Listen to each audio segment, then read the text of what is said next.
here's a little visit of the space before the renovation.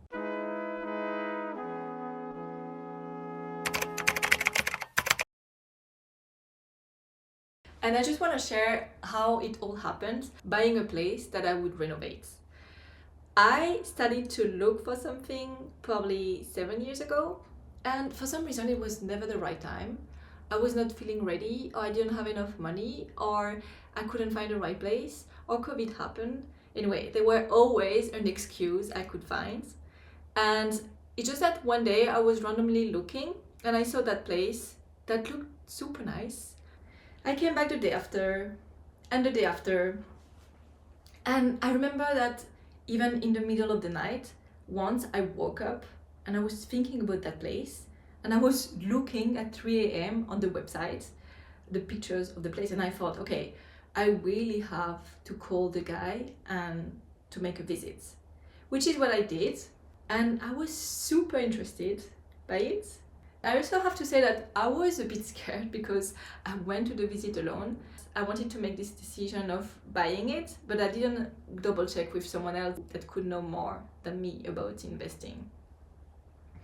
Anyway, I had that for so long in the back of my mind that I decided to make an offer. It was accepted because it was on the price of the seller, and the only thing that could make it not happen was if I couldn't have the loan of the bank. But I got it, I got the place, and I'm renovating right now.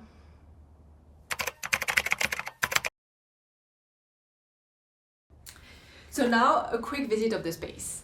First of all, I'm an architect, so I'm gonna also talk with plans. I got the ones from the previous architects. They are right here.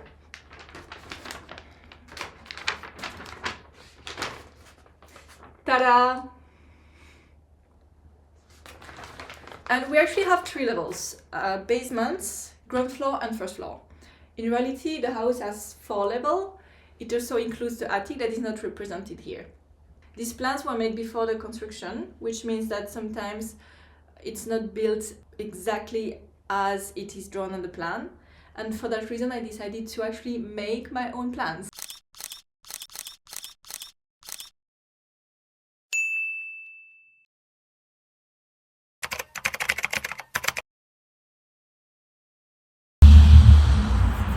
Welcome to my new house.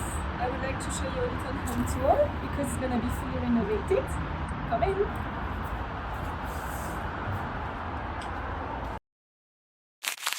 Here's the ground floor, and we arrive right here. It's a very tiny house, about 30 square meters on the ground floor if we don't include the circulation space. We are now in the entrance hall. I love the stairs. They are so elegant. Going straight, we arrive in the living room that is very cute, but so tiny. I actually love the shelves in the arch of the wall, but the space is so narrow and I'm torn between preserving that wall or making the space work better. And this living room leads to a garden.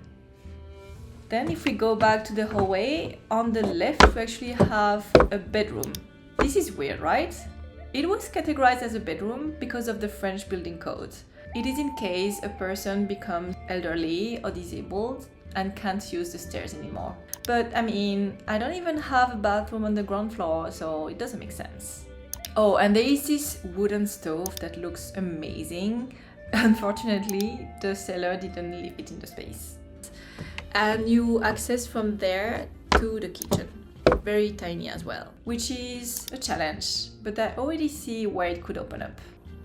Then if we go upstairs, we arrive in this very narrow corridor, and the layout of the floor is actually quite good. We have 2 bedrooms and a bathroom, and when we enter to the first room, this is the master bedroom, the biggest one.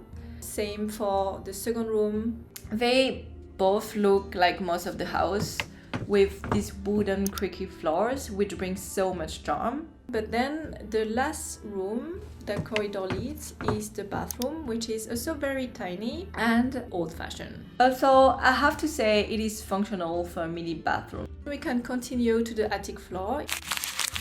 This is an empty space, it hasn't been touched yet. It looks pretty big on the picture, but it was made by the seller with a wide angle, and this is not the case at all. Here are the pictures that I actually made. There is this chimney in the middle. I'm not so sure I will keep it or not. Anyway, this space has so much potential after renovation. The last floor we haven't been through is the basement. It is separated into 2 rooms. The first one is on the side of the street, and the second one on the side of the garden with a direct access to it. The heating system is located in that one. What is very cool for this basement is actually that both rooms have natural light. So we went through the place, and I'm so excited to share the next steps because I'm actually speaking retrospectively. The renovation already started. We did, I don't know, maybe 50% of it, and I know what is gonna happen. But I just wanna share all the different steps I went through, from designing the new layout, contacting the contractors, starting the renovation, making some renovation by myself. I want to share as much as I can as a design journey and renovation journey. And I hope that you're gonna enjoy as much as I do. Hope to see you!